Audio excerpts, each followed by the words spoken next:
इस पूरी घटना के तह तक जाने के लिए शासन स्तर पर हम लोगों ने कल भी जो व्यवस्था बनाई थी, लेकिन प्रथम दृष्टया हम लोगों का यह था कि पहले राहत और बचाव के कार्य को आगे बढ़ाया जाए।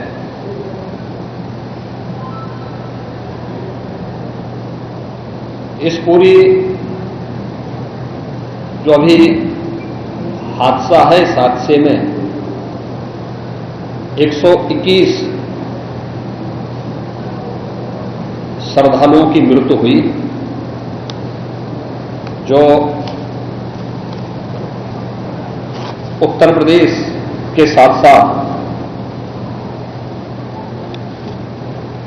हरियाणा, राजस्थान और मध्य प्रदेश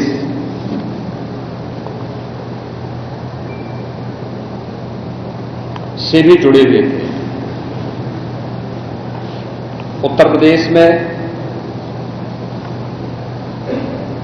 हाथरस,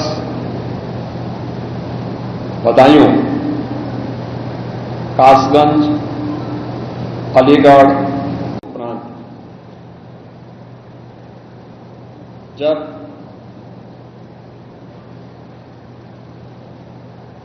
इस कार्यक्रम में जो सज्जन वहां पर अपना उपदेश देने के लिए आए थे, उनका कार्यक्रम या उनकी कथा संपन्न हुई, तो कथावाचक के मंच से उतरने के बाद जीटी रोड में जैसे ही उनका काफिला आया था, तो उन्हें छूने के लिए जब महिलाओं का एक दल उधर बढ़ा, तो उनके पीछे पीछे भीड़ गई और इसी के बाद वे एक दूसरे के ऊपर चढ़ते गए। सेवादार भी लोगों को धक्का देते रहे, जिसके कारण दोनों ओर, जीटी रोड के दोनों ओर और जीटी रोड के अंदर भी ये सब हादसा वहां पर होता हुआ दिखाई दिया। इसका सबसे दुखद पहलू यह था कि इस प्रकार के आयोजन में जो सेवादार प्रशासन को अंदर घुसने नहीं देते, दुर्घटना होने के तत्काल बाद या दुर्घटना के दौरान प्रारंभिक रूप में इन्होंने पहले वहां पर इस मामले को दबाने का प्रयास किया,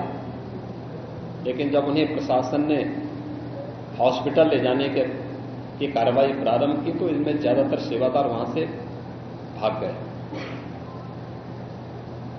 इस पूरी घटनाक्रम के लिए हम लोगों ने एडीजी आगरा की अध्यक्षता में एक एसआईटी गठित की है, जिसने अपनी प्रारंभिक रिपोर्ट दी है।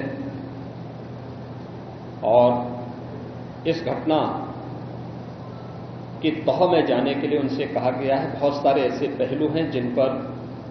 जांच होनी बहुत आवश्यक है। अब तक प्रथम दृष्टया जो थी हमारी कार्रवाई ये थी कि राहत और बचाव के कार्य को आगे बढ़ाने के बाद आयोजकों को पूछताछ के लिए बुलाना, घटना के बारे में,